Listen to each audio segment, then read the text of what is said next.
भारत में हाल ही में एक बहुत बड़ा स्कैंडल सामने आया है जिसका ताल्लुक जाली डिग्रियों और अमेरिकी वीज़ों से है।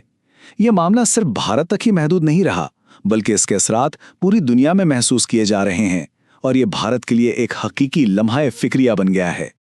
आज हम इसी मामले का गहराई से जायजा लेंगे और हमारी ये सारी गुफ्तगू समीउल्लाह मलिक के एक तफसीली मजमून पर मबनी है।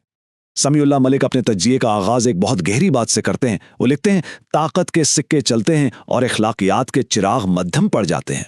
ये स्कैंडल इसी हकीकत की एक जीती जागती मिसाल है जो ये दिखाता है कि जब उसूलों को नजरअंदाज कर दिया जाए तो उसके नताइज कितने खतरनाक हो सकते हैं। तो आइए देखते हैं कि आज हम इस मामले को किन हिस्सों में तकसीम करके समझेंगे।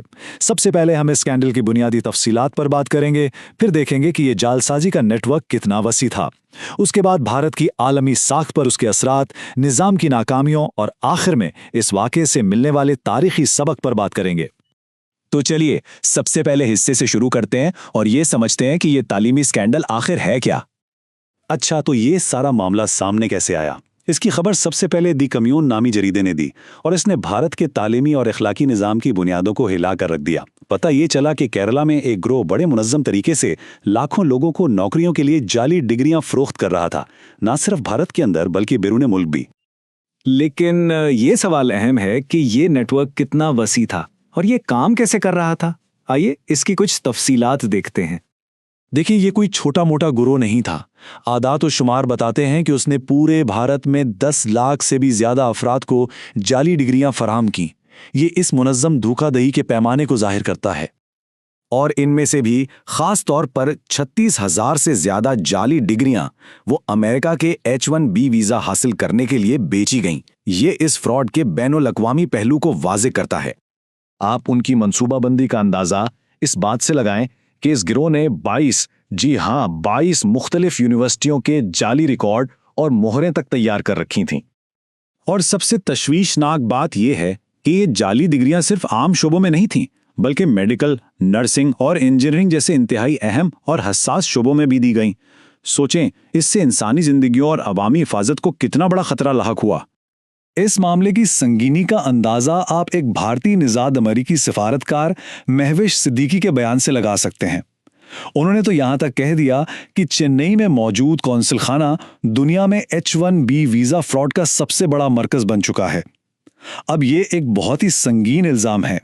जाहिर है, जब इस सतह के इल्जामात लगें तो इसका असर मुल्की आलमी साख्त पर तो पड़ना ही था। तो आइए अब देखते हैं कि इस स्कैंडल ने भारत की साख को कितना नुकसान पहुंचाया।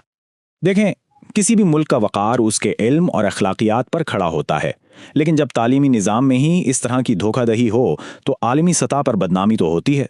भारत के साथ भी बिल्कुल यही हुआ, एतमाद ख़त्म हो गया। और ये सिर्फ बदनामी की बात नहीं है। जब आप जाली डिग्रियों वाले नाअहल डॉक्टर्स और इंजीनियर्स दूसरे मुल्कों में भेजते हैं तो आप दरअसल वहाँ की अवामी हिफाजत को खतरे में डाल रहे होते हैं। तो सवाल यह है कि आखिर इतना बड़ा फ्रॉड इतने लंबे अरसे तक चलता कैसे रहा। इसका मतलब है कि कहीं ना कहीं पूरे निज़ाम में कोई बड़ी खराबी है। अब देखते हैं कि इसकी जिम्मेदारी किस पर आयद होती है।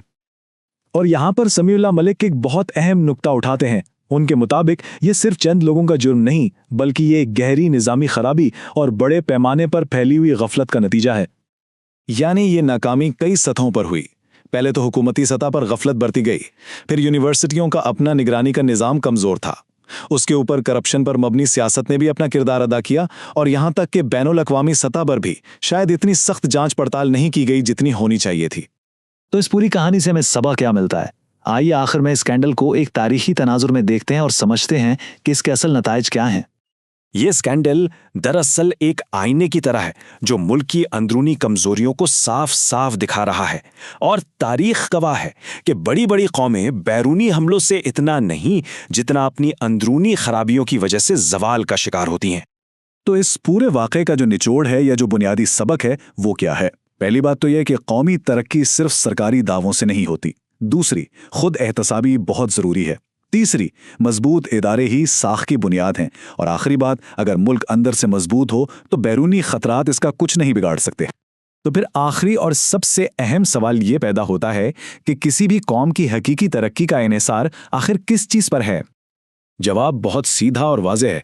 तरक्की का असल इन्हिसार एतमाद, शफ़ाफियत और दाखिली इस्तेहकाम पर होता है।